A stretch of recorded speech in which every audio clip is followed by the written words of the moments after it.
Markus, welcome to the show. Thank you very much. Thanks for having me. My pleasure. Do you have a favorite quote, something that inspires or motivates you that you can share with us? Yeah, I can share my own motto. It's talk is cheap, life is short. So basically, I early in my career, I came to conclusion that what you do is what defines you, and then maybe a bit later, I realized that life is short, and you just need to you just need to do those things you like and you want to do during your life. I think we're going to talk about that as well, because that was a very relevant part of your story. Tell us about N.Rich. What does the product do? Who's it for? What's the main problem you're helping to solve? Yeah, N.Rich is an account-based marketing platform, and we help B2B companies who are targeting these upmarket or high annual contract value customers and want to basically grow their business without wasting their resources. So. And give us a sense of the size of the business. Where are you in terms of revenue, customers, size of team? Yeah, so we are 55 people at the moment. The revenue ARR is between 5 and 10 million, and we are growing fast. We are fully remote, so 25 countries with this kind of team. So it is no offices anywhere. So it's fully remote setup. And you've raised somewhere between 4 and 5 million. Is that right? Yeah, that's right. In 2020, it was a Series A, practically more like a seed round, and now we are profitable and just investing everything that comes into growth. Profitable. That's a word we don't hear enough. So nice job on that. All right. So we're going to talk about where this all started, where you came up with the idea for this business. Before we do that, let's just make sure that we've got everybody up to speed here. I think a lot of people listening to this will understand what ABM is, but just give us the 2-minute spiel on how ABM is maybe different to something else that, organizations may be doing. Yeah, so account-based marketing is based on the idea that you select the companies you want to sell to during the next few years. So that's called the ICP, Ideal Customer Profile. You define your ICP, and then you just center everything you do around those accounts. It's the marketing and sales collaborating together, from the start of the buyer journey, from we call it cold stage, until the accounts eventually are hot, and then passing the baton to sales, while marketing keeping supporting this by targeting these companies with advertising and ensuring the entire buying committee is on board. So the idea is that you waste much less resources here, because everybody knows what they do. There's also intent data, which is a very important part of ABM. So that you collect this data about the account's propensity to buy, and when you know that the account is ready or hot, then only sales starts to work on them. And maybe also as an important thing, this is not lead generation. It is not about getting MQLs or form fills. It is about really long-term effort towards these accounts that you have selected, from kind of early awareness, building a relationship, making sure that they know you, they know what you stand for, and then eventually when they become sales opportunities, usually the sales cycles are shorter, deal size is higher, and win rates higher as well. So it just it just improves the efficiency of the overall go-to-market motion. I think that was a good distinction in terms of, you said ICP, every company should have an ICP, but with lead generation, you're basically just going out there and saying, this is the kind of buyer I want, and I'm just going to go out and do cold outreach or marketing or whatever. And with ABM, I guess one big distinction would be it's almost like building a wish list, right? Or a dream list of, these are the 100 companies I'd love to be doing business with. And then these are the ones we're going to focus on building relationships with and make sure they understand what we do and how we can help. And eventually that leads to good things happening. Great. So let's go back to 2015. Where did the idea come from?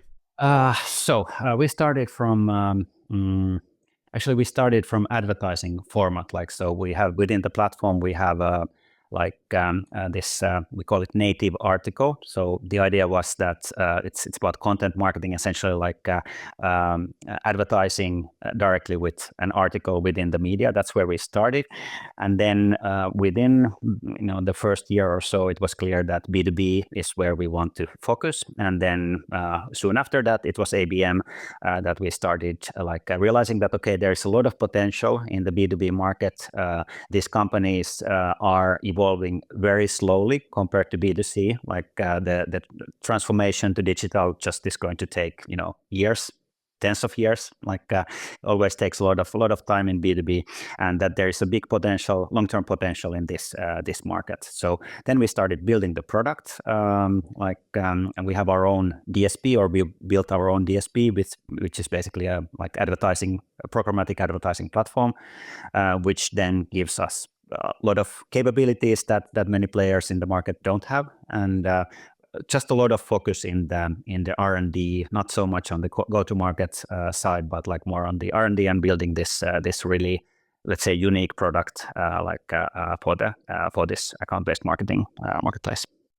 Okay, let's take a quick breather here.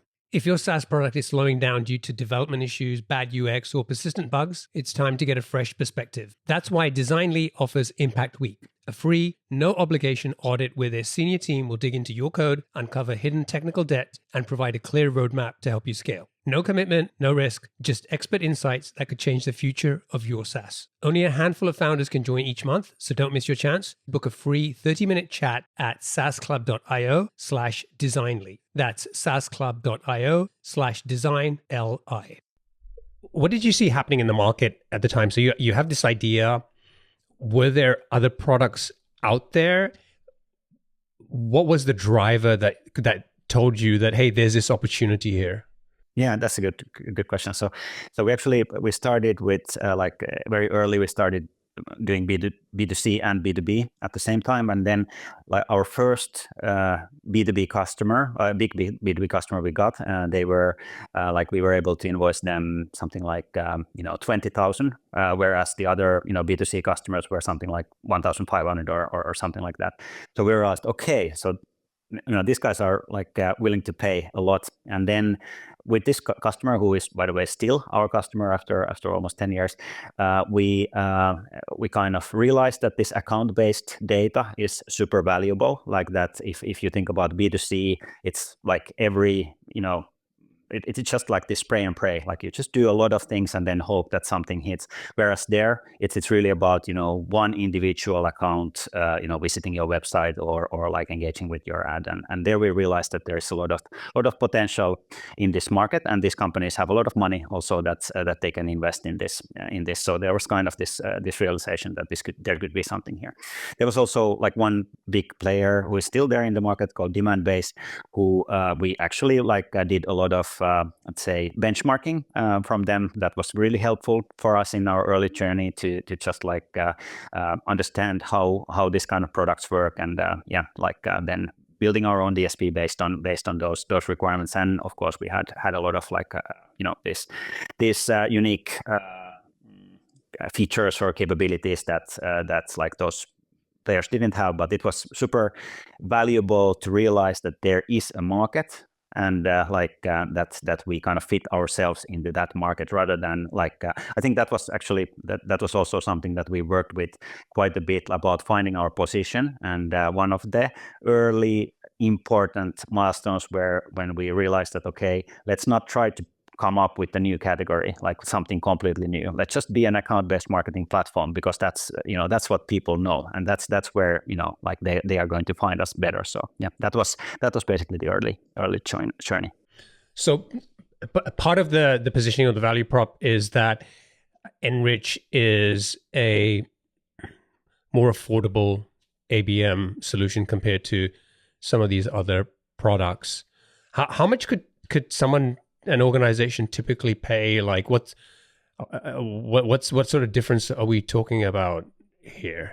So affordable is usually the last one we mention. So it's more starting from the fact that, you know, like with those other, we call them big box ABM, like you'll get 180% of what you need, and with N.Rich you get like 100% of what you need, and the price is probably 30% or 20% of what those big platforms cost. So the price is important, the ease of use is important, and also implementing ABM is not about buying a tool. So that's something we just tell to every customer, that if you imagine that by buying an ABM platform, that's going to solve all your like ABM needs and like you'll get great results. It's not so. There's a lot of transformation that needs to happen within the organization, and that's where we are with the customer. So we are basically providing support, no matter if you are, let's say, 50 employees or like a smaller company, whereas this bigger players, they only really care about these huge enterprises. So we really want to help customers to achieve sales and marketing alignment and like really get those results and understand like what ABM means, because it's a different motion altogether, like of what many companies are used to doing. How long did it take to build that first version of the product, and what did it do? I'm sure it didn't have everything that you would have loved to build when you launched that product. So in simple terms, what were the specific problems and sort of the solutions you were offering in those early days when you were trying to get those first 10 customers? Yeah, that's good. So we really started from this very simple solution with this advertising format, like that you can do this native advertising to like specific audiences. And then we built the DSP, which then gave us like more like let's say accuracy and like more optimization in terms of the targeting. So then customers started seeing like really good results in terms of the low cost per like engagement and so forth. And then eventually like we let's say the third stage of evolution was that we added several features or capabilities into our platform that actually made us a platform rather than just an advertising tool. So intent data was one of those important capabilities that we added, and then I think at that point we were like on par with or we became on par with the market, with these big box players. Until that point, we had been just, you can use us for account targeted advertising. We have these unique ad formats. You can get great results, and then some analytics, but you can't really kind of do the full like ABM implementation. So that was kind of the third stage then. So in terms of the ad piece, just explain how that was working in simple terms. So you're somebody buys the product and they want to do some kind of advertising. What are they setting up? What platforms or where are these ads showing up? And what sort of results are they trying to get? So it's a content-based format. So you create an article which is 1,500 to 2,000 characters long, and you basically see it as an advertisement. So you go to, let's say, Forbes, and then you see a scrollable article there, which is talking about something about the advertiser's B2B product. And when you scroll it, our system is tracking the scrolling, so we'll know who is interested in the content. So it's not about impression, but it's actually about the engagement with the content. And in terms of where it's shown, like we used programmatic already in the beginning, but we used third-party DSP. So it could be essentially anywhere where you see ads. Like we were targeting those accounts like that you want to target. Like you select the accounts you want to target, and then like they can see these ads basically anywhere they go where ads could be visible. And this eventually became the way that we optimize this like advertising. Delivery or distribution, that since we can learn who is interested in specific content, like let's say you are targeting a CFO within let's say an IT company, you'll have a certain kind of an article, certain kind of content. And if you have another persona, like let's say a marketing person, like they are not interested in that. So this way the system learns who is interested in the content, and this way the results keep getting better over time. Great. And how do you tie it back to helping the customer understand who's actually engaging with this content? So, knowing that it's potentially somebody from this company, or it's a CFO versus a marketing person, or maybe even like individual level trying to figure out, okay, it's a person in this, the CFO of this company. How far or how specific are you able to get? Yeah, this is a good question, and there is a big difference in terms of regulation in Europe. Like it's absolutely not possible to get to the job title level that we would know who the person is without having a consent, and obviously nobody has consent for these CEOs or like C-level people. So then we know that it's this company, and like they are interested in this specific content. So it's up to the user to create content that is relevant to a certain persona. Of course, we don't know it for sure. Like, you can have a janitor who is interested in, financial things, but like most likely it is like somebody from the finance department. In the US, then again, like we can go to the job title level. So basically selecting the job titles you want to target, and also get the like analytics on the job title level. So that's possible in the US, where you don't have so strict regulations in terms of the privacy. Great. You mentioned getting some customers early on, fairly quickly. How long did it take to get those first 10 customers? And how easy or hard was it? So my and my co-founders' experience were really in sales. So it wasn't, I'd say, super hard. Like we had our former venture which was about B2B. It included this B2B publishing. It's more like a publishing company. And through that, we were able to get some pilots, which served as early references for us. So eventually, I think during I'd say still it probably took the first year or so, like to get these first 10 customers.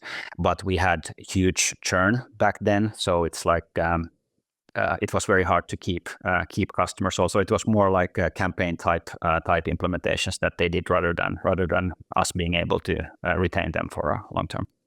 Yeah, let's talk about that. So you're doing a great job getting finding these customers, getting them excited about the product, and then you when they start using it, they're not really getting the kinds of results that they were hoping for, and then so they're churning. Tell me a little bit about what was going on and what was the problem behind this. So maybe I might just fast forward a bit, because talking about that early solution, maybe better to talk about like a bit when we had a bit more advanced solution, but we still face the same problem, and it is really related to first of all the expectations that the customers had. So we were able to we actually packaged our offering into this three month paid trial. So customers commit to 3 months, they pay us quite a bit, typically like 20,000, 30,000, something like that for that pilot. That's an annual? No, as during that 3 months. So we were really like pushing this kind of it's from the advertising spend, pushing it quite high, and then the results expectations from customers were huge during those 3 months. And what we learned the hard way, and it just took very much time to really kind of understand it, that when people first time when they hear ABM, they think lead generation, and whatever they are doing within ABM, often they are still waiting for those form fills. There's this idea that previously they were doing spray and pray, just targeting anybody on Google or Facebook or whatever, and then they get a certain conversion rate, certain number of leads. And now they are expecting, okay, with ABM, we'll just get still the same number of leads, and it's just going to be from these great companies, and it's going to be these great personas from the companies. And obviously that's not going to happen. So this is something we learned that in order to get value from ABM, it takes time. It takes 6 months, 12 months, even 18 months, depending on our sales cycle. You need to get your sales on board, to really get value from ABM. Typically also, whether it's CEO or whoever is leading the go-to-market, that person needs to be involved. So it really takes a lot of effort from customers. So we realized that we were kind of over-promising, under-delivering from customer's perspective, and then we switched this more in a way that we started telling customers that this is not easy and the product is not going to be solving all of this. You also need to do a lot of things within your organization. You need to change. We are going to help you, hold your hand, and what you are going to have to listen to us, and if you don't, and if you are not willing to change, then you're not going to get this result. So we don't want to make it sound hard, and definitely we don't want to make it sound that you shouldn't start today. You should start today if you are not doing it, but at the same time, it's not going to be easy. It's going to take a lot of effort, and I think that was the main one of the main learnings that we did from the start, and then actually quite far away in our journey that we realized that we just need to ensure that the customer understands how they get the value, and that we are there for them, to support them from start to finish. Yeah. I've seen you mentioned getting the sales team on board, and I've seen this in the past working with different companies where from a C level there was this desire to have some kind of ABM motion in place. You can get, and from a marketing perspective, it looks good because you're really targeting the companies that matter. But there was a lot of resistance from sales where the spray and pray kind of approach was like, okay, they're doing something, they're getting out and reaching people, sending a whole bunch of cold outreach, and I think for many of them it seemed like this ABM stuff, it just sounds like we're wasting a lot of energy and cycles doing this stuff that doesn't result in leads, right? So there's this thing about setting expectations and getting people on board about the value of doing ABM. But then if they're not getting leads out of this, what were you promising them? What was the outcome that they, you said that this is what you're going to get from doing this? What you're going to get, if you do things right, is that you're going to get more of these high ACV customers. Normally, you should have at least 50,000 as the annual contract value, or 30,000 for ABM to make sense. So you're just going to get more of those great fit customers.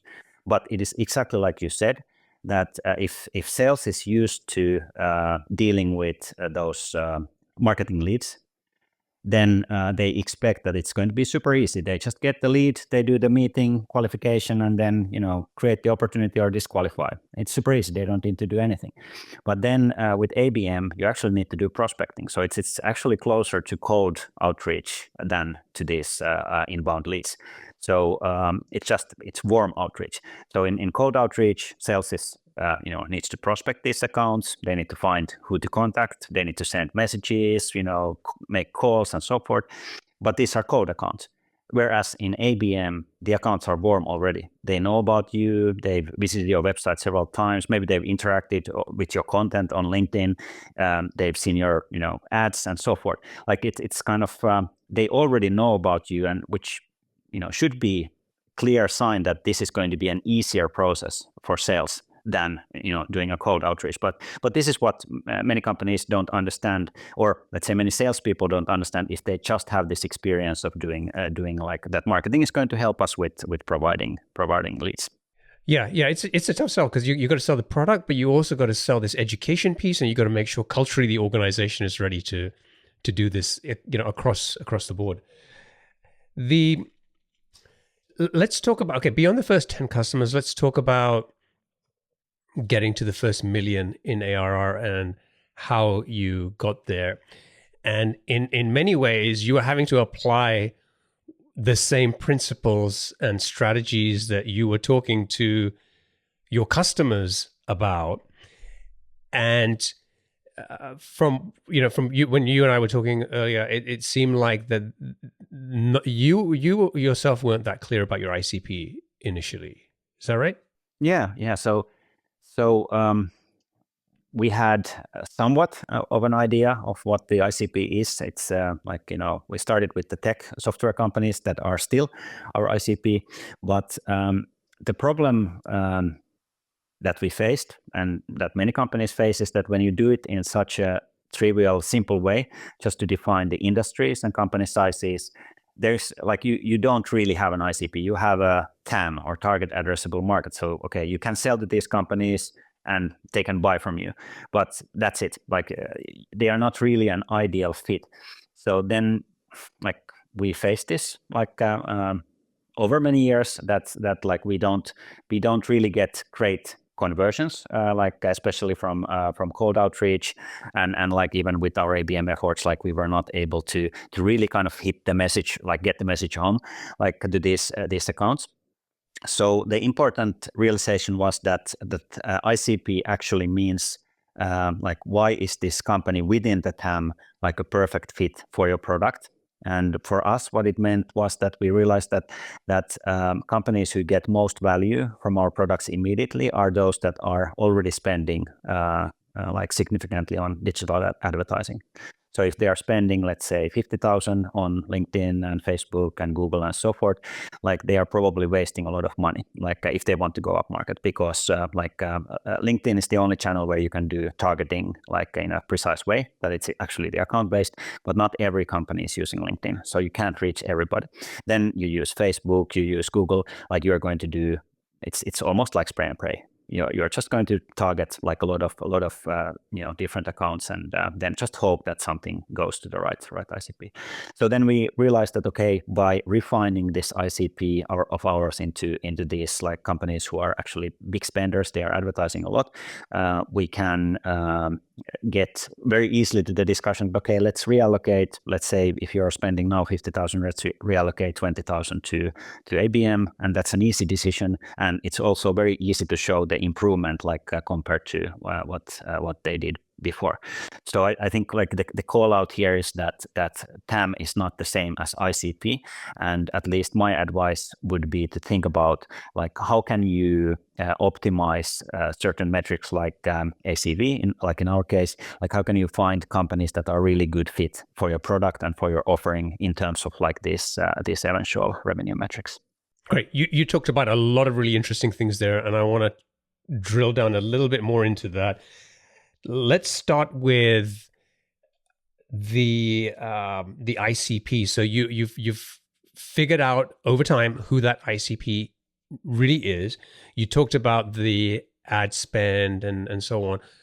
How are you figuring out who these people were, how much money they were spending, and all of that sort of stuff?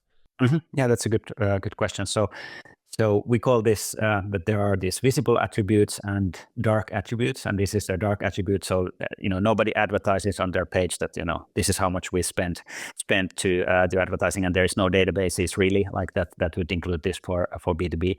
So usually in this kind of cases you need to think about proxies. So there is something in public data sets that correlates with this attribute, with this dark attribute, which is high spend.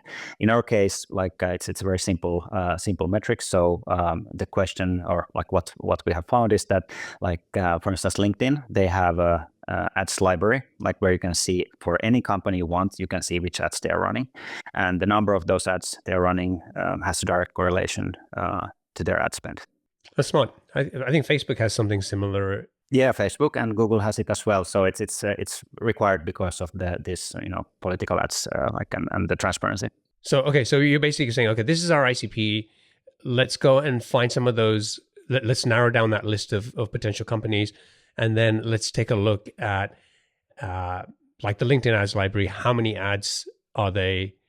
Do they have? How maybe? I think you can even tell like how recent they are or something like that, right? So you get a general idea of, okay, this wasn't like some ad stuff they did like 20 years ago. Like they're actually, doing this stuff now. I also really liked what you said about going in saying, okay, well, they've got this big ad spend and they're probably not getting a great return on that. Or our ICP is hopefully not getting a great return on that. And so we're not saying to them, you need to find additional budget to invest in our product. You're talking about reallocating ad spend budget to this. How did you come up with that? Was that like something you discovered over time, or you were you knew early on this is the way we need to try and sell this? No, it's really over time.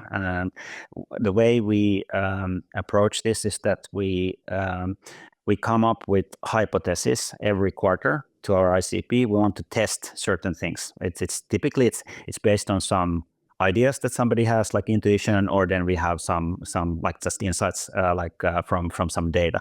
But okay, let's see, does this hold? And this was one of those cases where we just decided to test. Let's see, if it works or not, and it did work. So then it stuck. So that's how we do it, and that's actually how I recommend anybody to do it. So you shouldn't change your ICP constantly, but at least the way we approach it is that every quarter we do these iterations.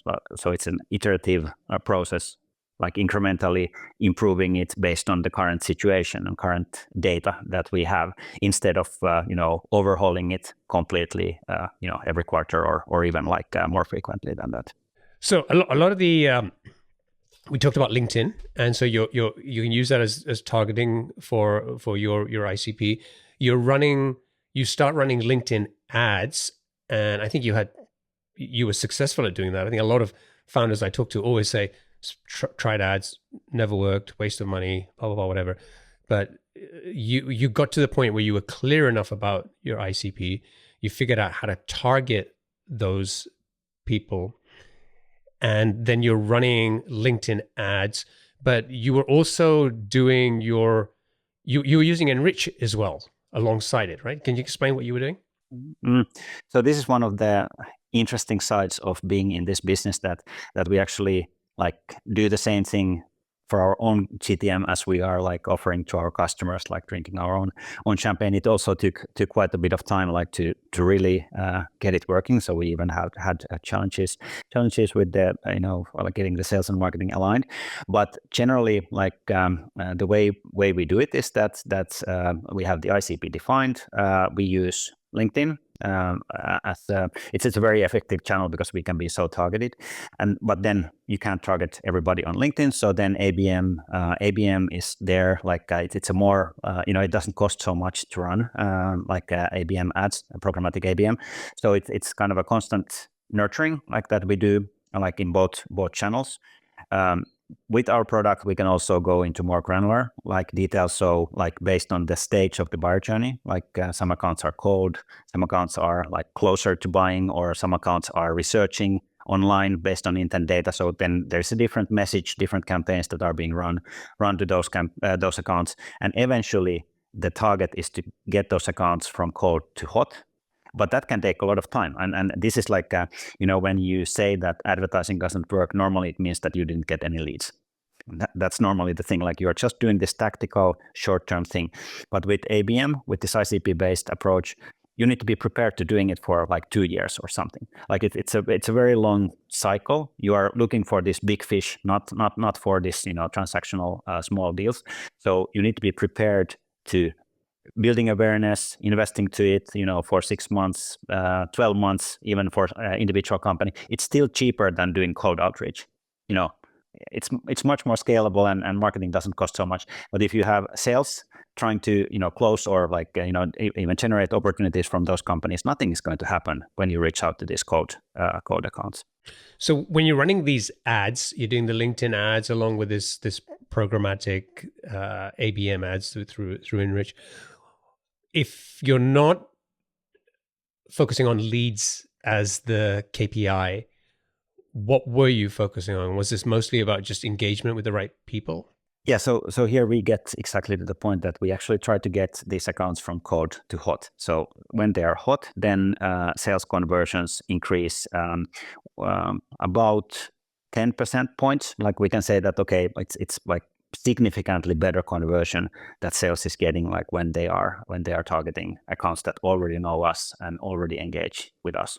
So it's actually quite simple. Somebody might call this marketing qualified accounts, like MQA rather than MQL, but I think this warm versus cold is a better comparison, because when you compare to MQLs, then you immediately start to think that you have something tangible, like you have a person who wants to talk to you. But here you don't. You just have a signal or an indication that this account is likely to be ready to talk with your sales and interested in your offering. Right. And you were doing a combination of, say, on LinkedIn, paid ads as well as organic. And so, you posting regularly, members of the team posting, and trying to use that as a way to build authority and relationships as well. Right? And I think you still do that today, right? Yeah. And that's actually a super important thing. Something I really recommend to everybody. So I started posting every day last summer, and it's very clear that it is working well. So we are we get to the radar of these ICP accounts. Of course, we need to connect first, and it's of course not just me. It's like we want to. It's not all of our management team members, but like that's the direction we are going to, so that everybody's posting quite frequently, and it's all about content. Like it's all about like when. I guess everybody who uses LinkedIn actively knows that when you start seeing the same people having smart comments or smart posts, then you start to kind of feel like that them, like okay, this guy again, and then he has good ideas, and this like leads to a kind of a relationship. Of course, it's not real like one-to-one relationship, but it is in a way that they recognize to you and know you, and that's really like a strong like and absolutely free.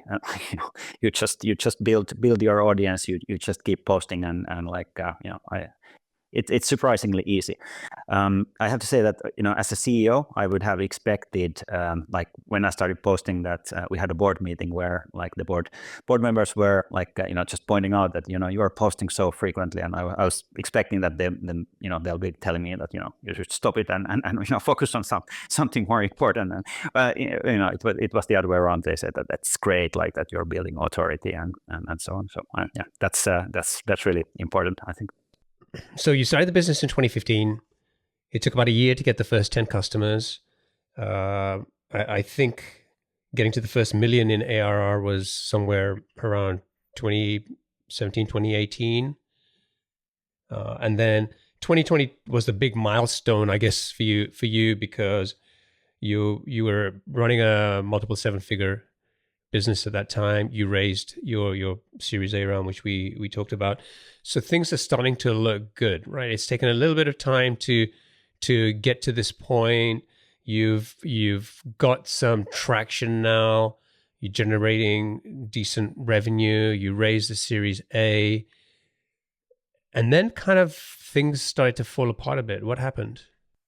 Yeah. So first of all, it's good to like tell everybody that we were self-funded. So we didn't have any funding. So we were like basically, funding this from our own pockets, and then also we got some funding from there's like a Finnish government like this institution where you can get grants and like funding. So we didn't have this like luxury of having like a pre-seed or seed financing, and we were always with my co-founder like very strict on money, like not to overspend or something. Then we got our like round, first 2 million, and then like a few months later two more, and then we just like there was this idea that okay, now you need to burn money, like you just need to spend it, you need to be really fast and like just start investing it, and that we did, just in a very, let's say, not an ideal way. So with my co-founder, we always were kind of the brain of the operation in all of our companies, and like instead of hiring like a team and like kind of building this management structure gradually, like we just hired a huge number of SDRs, sales development people in Philippines. Like I think at first we had maybe 150 people. We were first 20 or so, like when we got the funding, and then like we probably in 6 months like we grew to 150 people. So having this huge team, which was not managed properly, we didn't get any managers or management level people there. So you can imagine how it went. It was like the two of you trying to manage this remote team of like 150 sales folks in. Yeah, so I'm not super proud of that, but it's always good to learn from your mistakes. So I'm happy to share this so nobody else does it. So and our idea was that it was just kind of Excel money in a sense, this is how much one SDR brings, and then you just multiply it, and we actually did it, we actually implemented this so we had every month we had a batch of new candidates coming in and had to train them. Obviously there were people who then managed that, but not everybody was kind of grown from ground up. So first they were SDRs, and then they moved to training or managing a small team or something. Anyway, that was took a lot of money and a lot of effort. Even if it's Philippines, it cost a lot. So it's not really something that I could recommend to anybody. And then eventually,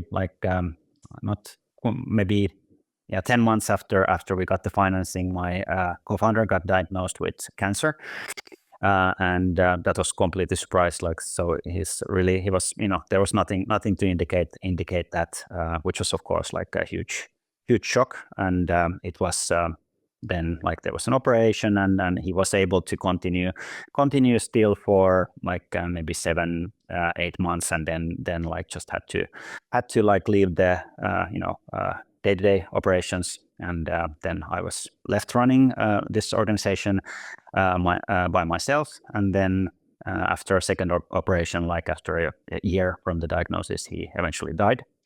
And then that was the situation. Obviously, we weren't anymore having 150 people in Philippines. It was much less already, but we had burned almost all the money, so there was not a lot left. So it was a pretty, let's say, challenging situation.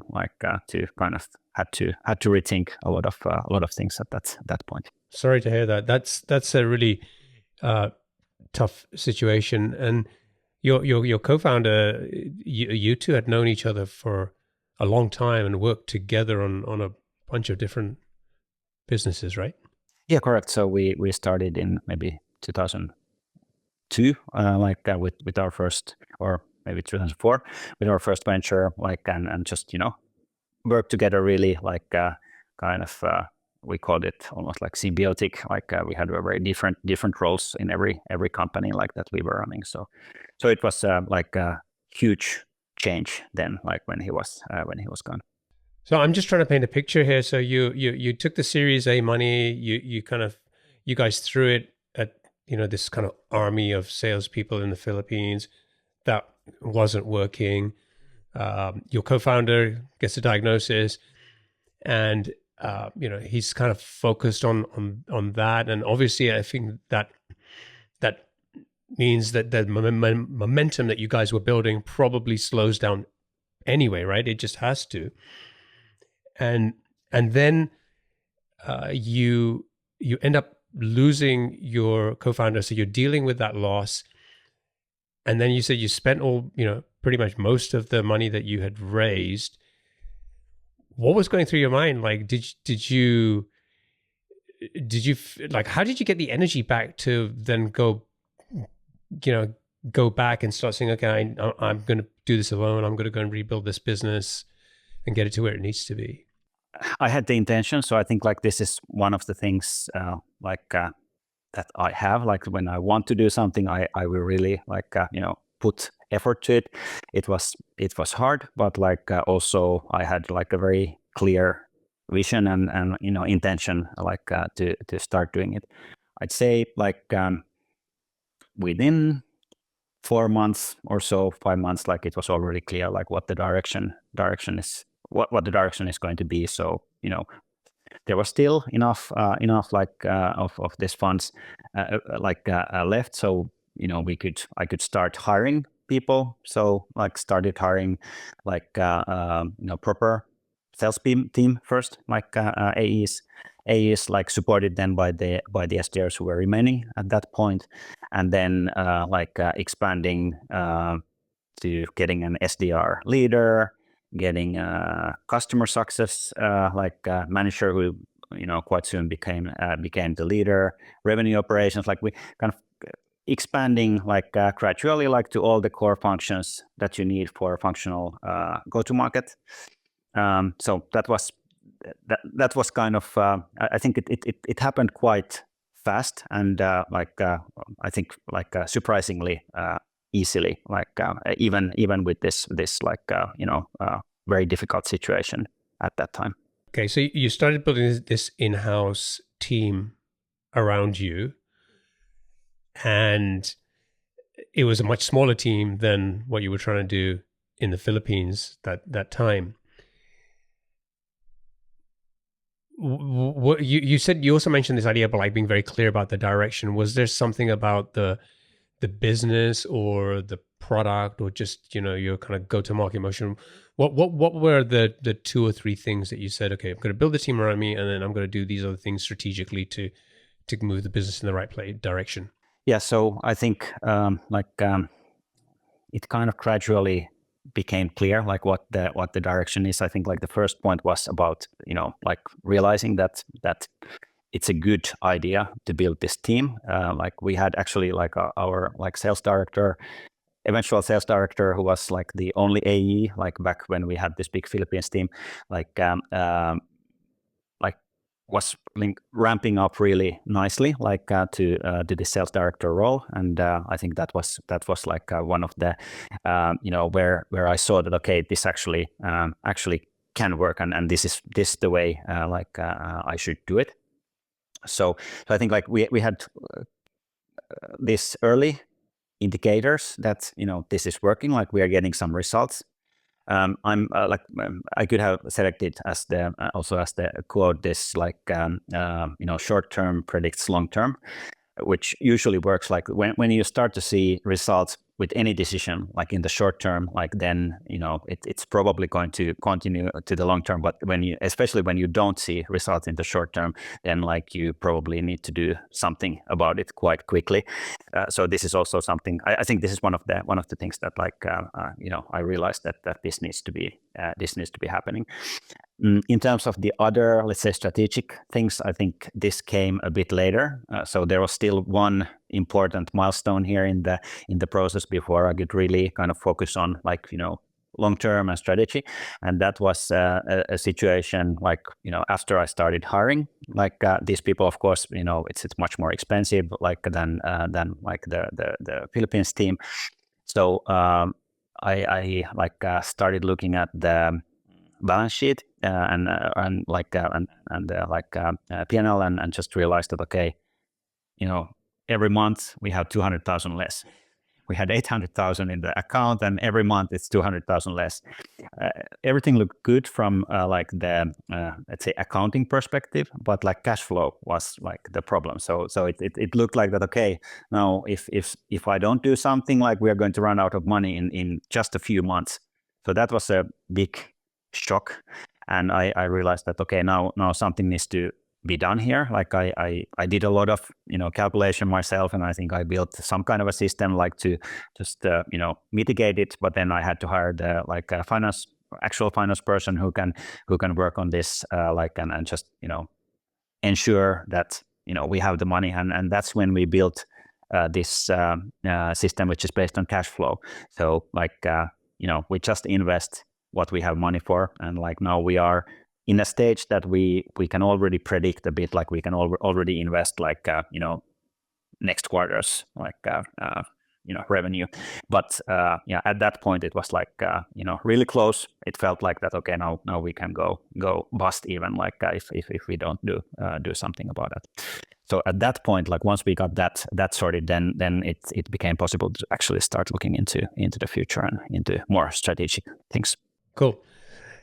You just going back to hiring the sales team. Earlier we talked about getting a sales team on board with ABM and having marketing and sales alignment, and making sure that customers are set up to do that to be successful.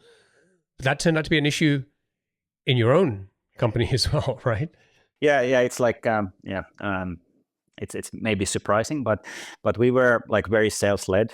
Obviously, you can understand it also from this from our background, and then on the other hand, from the fact that we had such a big team around sales. So we had one person in marketing and 150 people in sales.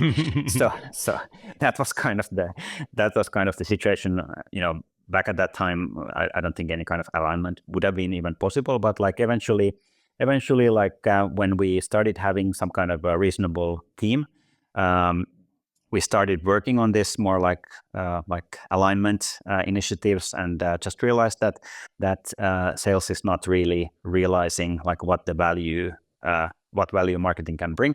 And then on the other hand, marketing didn't really know like what sales is doing. So it took a lot of time before we actually got to a point where we found a solution of like how marketing and sales should collaborate. And the solution was actually quite simple. So like so we have those inbound opportunities. So those who come like only, through marketing, somebody is filling a form, and then like just, sales is qualifying, and then opportunity is created. Then you have the cold outreach. So sales is reaching out to the account. There's no signals. There's no data about them interacting with us, visiting the website or interacting with the ads. And then, we just came up with this third category, which is warm, outbound, or mixed influence, we called it. So marketing and sales work together with this category. So marketing tries to warm up as many, accounts as possible, and sales prioritizes those those accounts. So they first go and target those accounts.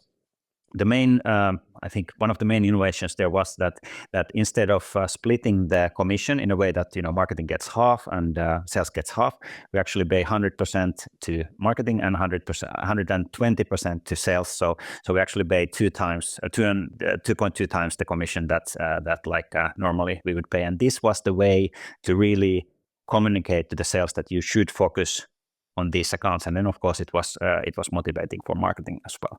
And it was a profitable decision in the end, because the conversion rates of these accounts is much higher than for those cold outreach. Right. So just to be clear, you mentioned like 3 different types, but the incentives were all around them going after the warm leads, right? Yeah, and it's warm accounts, so we don't have the contacts, and that's what makes this like a bit challenging from sales perspective always, because you just have a name of company, you have like what they did, like which pages, which ads they engaged with, where this engagement comes from, like on a city level, but then still you don't know who it is, so you still need to do prospecting, find the contact, get in touch with them, like do the all this what sales needs to do with outreach. So yeah, I mean, I think that's a pretty clever solution, and it turned out, you said, the ROI was there.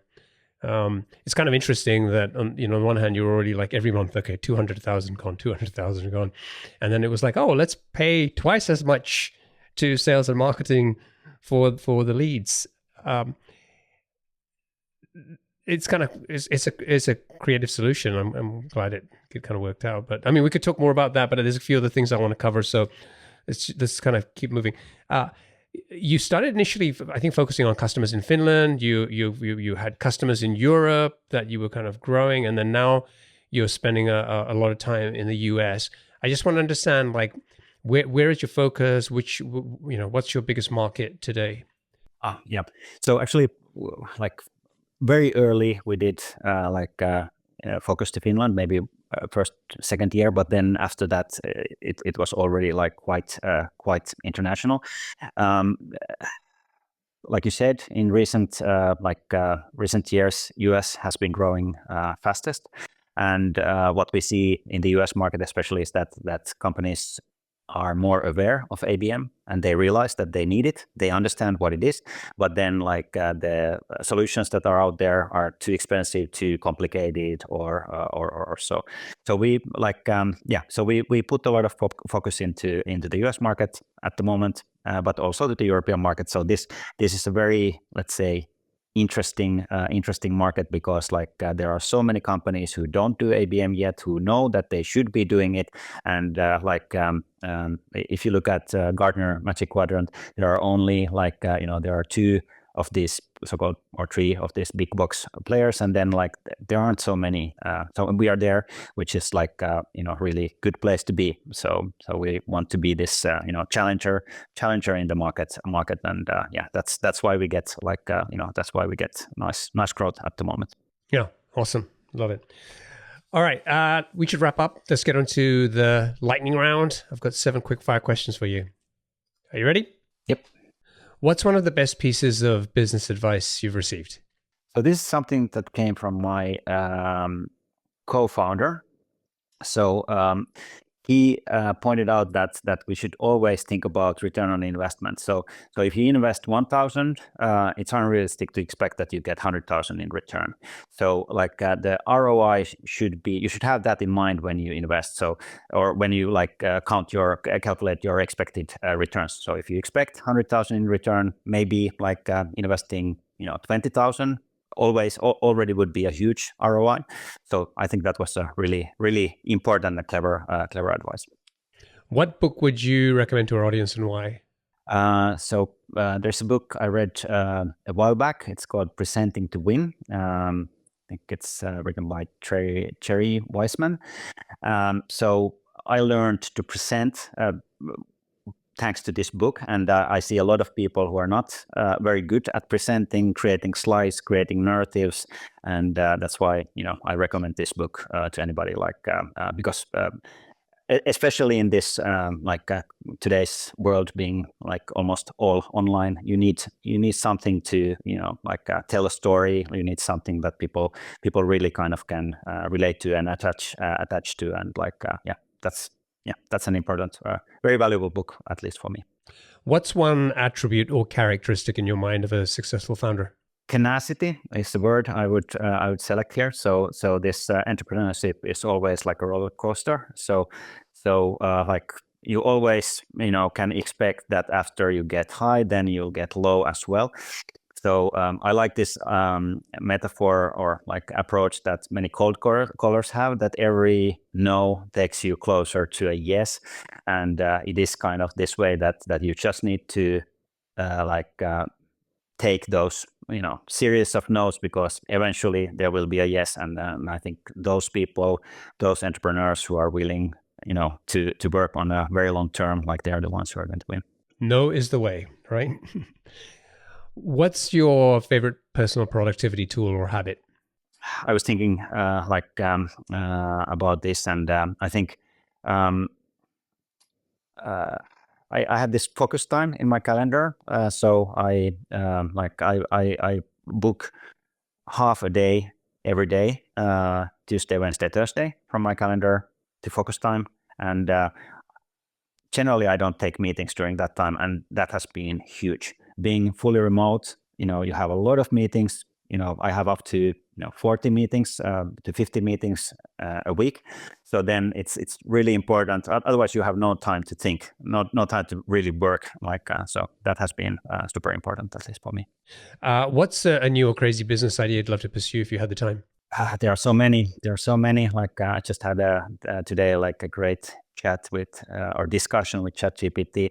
But at the moment, I would say what I'm I would be, let's say, top of mind for me would be this AI-based marketplace for AI solutions. So basically for B2B buyers who want to leverage AI to make their organization more efficient, to be able to find those, because it's super hard. There are a lot of solutions out there, but you just don't know what is the right fit and what does the right thing for you. Yeah. It's kind of it's like a gold rush right now with all these crazy tools, and it's really hard, I think, for people to make sense of all of that. What's an interesting or fun fact about you that most people don't know?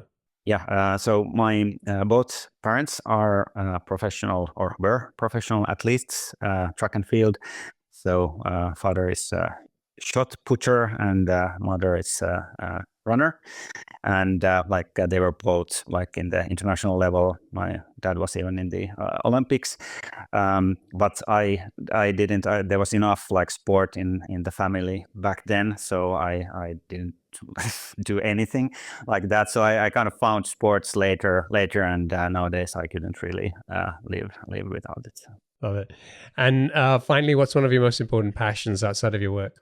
Yeah, so it would be running. So and sport in general, doing this exercise. I think it's what I realize when I'm ill or like when there's a lot of stress, like that it just accumulates without having this way to get it out. And especially running this long, I do half marathons quite often, so that's like a good way for me to kind of reset and also get my thinking going. Awesome. Well, Markus, it's been a pleasure chatting. Thank you for making the time. I think we covered a lot here. Hopefully we gave people listening some ideas, some insights that they can take away and apply to their own business. Hopefully we got people also, if they're not already doing ABM, a little bit more interested in that with a realistic set of expectations on how to succeed with ABM. So if that's awesome, if people want to check out more, learn more about N.Rich, they can go to N.Rich, that's .io. That's N letter rich.io. And if folks want to get in touch with you, what's the best way for them to do that? LinkedIn, definitely. So you'll find me there. Awesome. Thanks, man. It's been a pleasure. Wish you and the team the best of success. Thank you very much. Thanks for having me. It was great. Awesome. Cheers.